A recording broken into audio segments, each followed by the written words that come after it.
वेद कतेब झूठे नहीं भाई, और झूठे हैं जो समझे ना ही। तो वेदों में लिखा है कि वो परमात्मा स्वयं गति करके आता है। अब जैसे यो आर्य समाज का जो ग्रुप है, इसमें शिक्षित वर्ग बहुत है,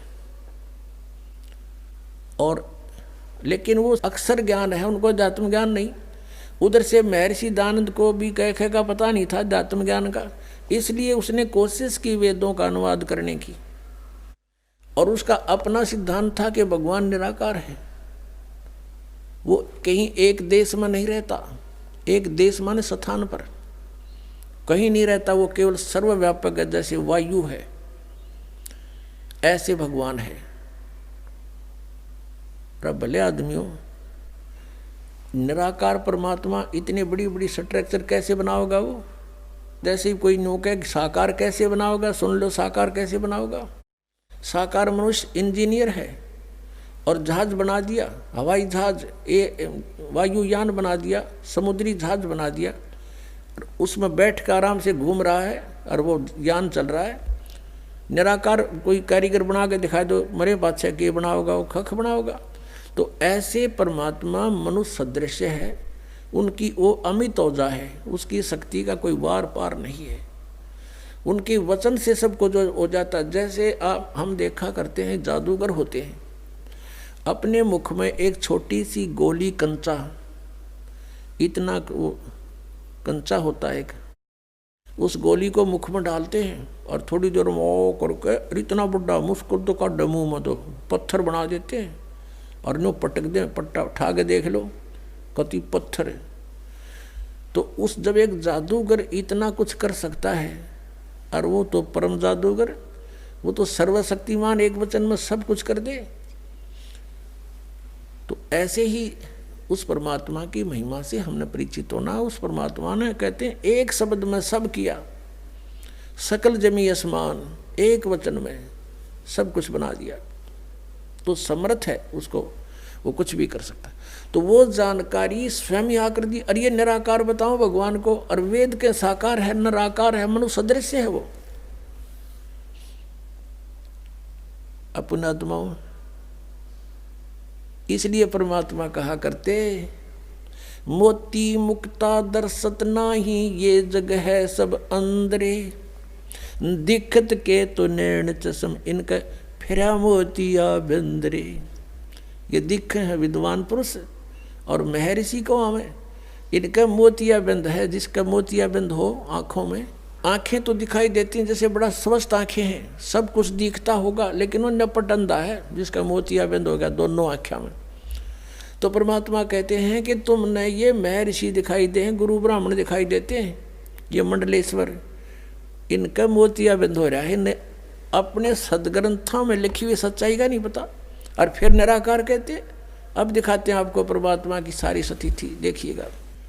ऋग्वेद मंडल नंबर 9, ऋग्वेद मंडल नंबर 9 अब दिखाते हैं, और सूक्त नंबर 86। भगवान साकार है या निराकार है, वो कैसी लीला करता है। ये है ऋग्वेद मंडल नंबर 9, 10 इकट्ठा अनुवाद है। ये है सार्वदेशिक आर्य प्रतिनिधि सभा, महर्षि दानंद भवन, रामलीला मैदान, नई दिल्ली से ये प्रकाशित है। और ये मुद्रक है Prince offset printer, 1510 Pataudi house, Daryaganj, नई दिल्ली से ये छपा है, छापा खाना इसका ये। अब देखना, ये है ऋग्वेद मंडल नंबर 9 और सूक्त 86 का मंत्र नंबर 26। इसमें लिखा है कि यज्ञ करने वाले यजमानों के लिए परमात्मा, यज्ञ करने वाले माने धार्मिक अनुष्ठान यानी साधना करने वाले, यजमान माने भक्तों के लिए परमात्मा सब रास्तों को सुगम करता हुआ उनके विघ्नों को मर्दन करता है, और उनको पवित्र करता हुआ, और अपने रूप को सरल करता हुआ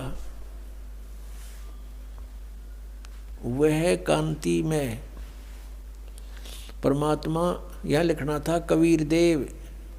कवि कोई भी सर्वज्ञ नहीं हो सकता जिसको सारा ज्ञान हो। कवि कविता बना सकता है, ये कबीर देव लिखना था यहाँ पर। वो कबीर देव विद्युत के समान यानी आकाशीय बिजली की तरह सेकंड में नीचे आ जावे, क्रीड़ा करता हुआ, ऐसे लीला करता हुआ। वर्णीय पुरुष को यानी अच्छी आत्मा को प्राप्त होता है। अच्छी आत्मा को आके मिलता है वो, जैसे आदरणीय धर्मदास जी को मिले, आदरणीय नानक साहिब जी को मिले, आदरणीय मुल्कदास साहिब जी को मिले, आदरणीय दादू साहिब जी को मिले, आदरणीय गरीबदास साहिब जी गांव छुरानी जिला जज्जर हरियाणा वाले को मिले, आदरणीय गीसा दास साहिब जी गांव खेखड़ा यूपी मेरठ वाले को मिले। तो अच्छे पुरुष को आकर प्राप्त होता है। वो कहाँ रहता हो भगवान? 27वें श्लोक में, ऋग्वेद मंडल नंबर 9 और सूक्त नंबर 86 का 26 पढ़कर 27 में पा गए। इसमें इन्होंने ये जो निराकार मानते थे भगवान को और वेद बता रहे हैं, वह परमात्मा प्रकाश पुंज को, परमात्मा को, जो परमात्मा ध्रुवलोक के तीसरे पृष्ठ पर विराजमान है, वहाँ रहता है। तीसरे एक स्थान पर रहता है ध्रुवलोक के, यानी उस तेजो में लोक सतलोक के एक स्थान पर, तीसरे स्थान पर विराजमान है, स्थान पर विराजमान है, वहाँ रहता है। निराकार क्यों करो है भगवान जब वहाँ बैठा है? आगे दिखाते हैं। ये है ऋग्वेद मंडल नंबर 9 सूक्त 82 का। ऋग्वेद मंडल नंबर 9 और सूक्त 82। और यहाँ देखें, ये है 82वां, 81वां समाप्त हुआ, ये 82वां शुरू हो जाता है। इसका प्रथम मंत्र, इसमें लिखा है कि जो सर्वोत्पादक प्रभु, सबकी उत्पत्ति करने वाला परमेश्वर प्रकाश रूप है। इसका अर्थ है वो तेजोमय रूप साकार है, सद्गुणों की वृष्टि करने वाला, पापों का हरण करने वाला, पाप नाश करने वाला, पाप क्षमा करने वाला है। वह राजेव, राजा के समान, राजेव, इसका अर्थ है राजा के समान आगे लिखा है। ये देखना, ये 269 पृष्ठ पर पढ़ रहे हैं। कोई भ्रमत कर देगा कि दूसरा पृष्ठ दिखा दिया होगा। ये 270 दिखाऊंगा। ये देखो 270 यहाँ लिखा है। 82 का पहला पढ़ रहे हैं, 82 का 9 के 82 का। राजा के समान दर्शनीय है, वो देखने जोगा है, विजिबल है, वो साकार है, राजा की तरह तो मनुष्य जैसा ही हुआ। और वह पृथ्वी आदि लोक लोकांतरों के चारों ओर शब्दमान हो रहा है। वह वर्णीय पुरुष को, वर्णीय माने अच्छी आत्मा को, श्रेष्ठ पुरुष को, जो दृढ़ भक्त है, जो दृढ़ भक्त है उसको पवित्र करता हुआ प्राप्त होता है। जैसे आदरणीय धर्मदास साहिब जी को, जो दृढ़ भक्त थे उसके बाद डगमग नहीं हुए। आदरणीय मुल्कदास साहिब जी को, आदरणीय दादू दास साहिब जी को, आदरणीय गरीबदास साहिब जी गांव छुड़ानी जिला जज्जर हरियाणा वाले को, और आदरणीय गीसा दास साहिब जी को गांव खेखड़ा मेरठ यूपी वाले को।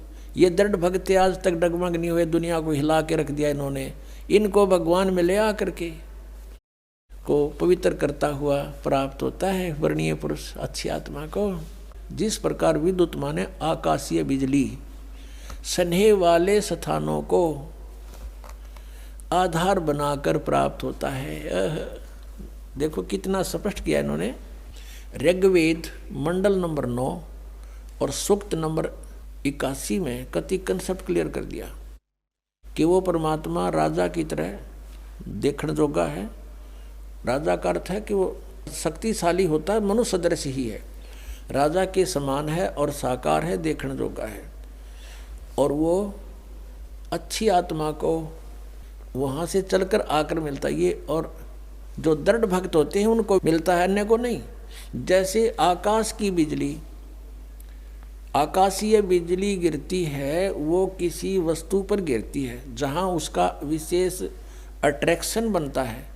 पुराने समय में जब कांसी धातु के बेले थाली हुआ करते प्रांत, और उनको अगर वर्षा के दिनों में कहीं बाहर वो पड़े रह जाते तो हमारे बुजुर्ग दादी माता कहा करते थे कि कांसी के बर्तन पर बिजली गिर जाती है, जब उसका संयोग होता है ऊपर से गिरने का तो वहाँ अवश्य उसी को तुरंत वहीं आकर के अट्रैक्ट होती है, उस कारण उस खिंची आती है, उसी पर गिरती है। उसको उठवाकर अंदर रखवा दिया करते थे। तो कहने का भाव ये है कि परमात्मा उस बिजली की तरह जैसे वो अपने विशेष जिस पर वो आकर्षण होता वहीं गिरती है, ऐसी स्थिति से परमात्मा उन दृढ़ भक्तों को आकर मिलता है जो मिलन योग्य हों, जिनको वो उनसे आकर्षित होता है, ताकि ये मेरी आगे बढ़ा सकें, इस ज्ञान को, काल के जाल को हटा सकें, मेरे प्यारी आत्माओं तक ये संदेश पहुंचा सकें। और उनका क्या कर ले, आंखें देखें जब भी ना मानो न भगवान मिल लेगा, उन्हें तो काला मिल लेगा जहाँ ये रह रहे हैं। अब 9वें मंडल सूक्त 82 का मंत्र 1 पढ़ लिया, अब 2 दिखाते हैं, देखिएगा। ऋग्वेद मंडल नंबर 9 सूक्त 82 का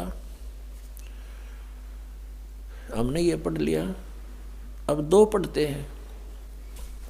वो परमात्मा किस उद्देश्य से आता है? हे परमात्मन, उपदेश करने की इच्छा से आप महापुरुषों को प्राप्त होते हो, अच्छी आत्माओं को, महान आत्माओं को प्राप्त होते हो, और आप अत्यंत गतिशील पदार्थ के समान हमारे आध्यात्मिक यज्ञों को प्राप्त होते हो। यानी अत्यंत गतिशील पदार्थ के समान, यानी जैसे बिजली चलती है, बिजली जैसी गति से आप, और उपदेश करने के लिए आते हो, यहाँ पर सच्चा ज्ञान देने के लिए। आप कबीर देव हैं, आप कबीर देव, यह लिखना था, सर्वज्ञ लिख दिया, आप यहाँ लिखना था आप कबीर देव हैं। हम उसको कबीर साहब कहते हैं, आप कबीर साहब हैं, शुद्ध स्वरूप है। अब जैसे ये अभी आपको दिखा था, जहाँ यजु लिखा हो तो यजुर्वेद लिखना पड़ेगा वहाँ पर, वो इन्होंने किया भी है। महर्षि दानंद ने यजुर्वेद के 36वें अध्याय के प्रथम मंत्र में यजु का अर्थ यजुर्वेद किया है, तो यहाँ लिखना था वो कबीर देव है, वो शुद्ध स्वरूप है। हमारे पापों को हे दूर करके, हे सोम, हे अमर परमात्मा, हमको सुख दे। पुणात्मा, वेद पढ़े पर भेद न जाने, ये बात से पुराण 18।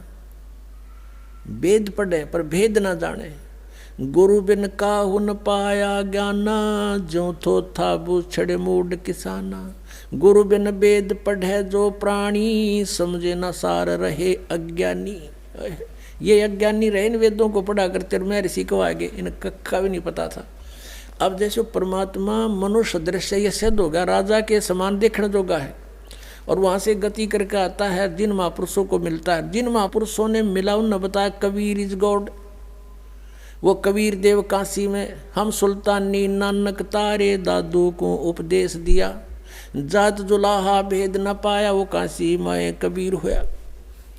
आदरणीय गरीबदास साहिब जी गांव छोड़ानी जिला जद्दर वाले, जिनको भगवान आकर मिले थे, क्या कहते हैं गरीबदास साहिब ने फिर बताया है कि सर्व कला सतगुरु साहिब की, या दुनिया दा जीवन झूठा भूल गए मर जाने नू, और सर्व कला सतगुरु साहिब की हरियाए हरियाणे नू। वो परमात्मा हरियाणा में आए गरीबदास जी 280 वर्ष पहले, लगभग सन 1727 में, लगभग 300 वर्ष हो गए, 300 वर्ष से भी ऊपर हो गए। सन 1727 में परमात्मा आए थे, और सन 1866 में, न सन 1966 में हरियाणा और पंजाब अलग हुए। जब हरियाणा क्षेत्र का नाम पड़ा था, यो हरियाणा प्रांत बना था, उससे भी कितने वर्ष पहले, 200-250 वर्ष पहले परमात्मा ने लिख दिया, बोल दिया था। गरीबदास साहिब जी ने कहा था कि हरि आए हरियाणे नू।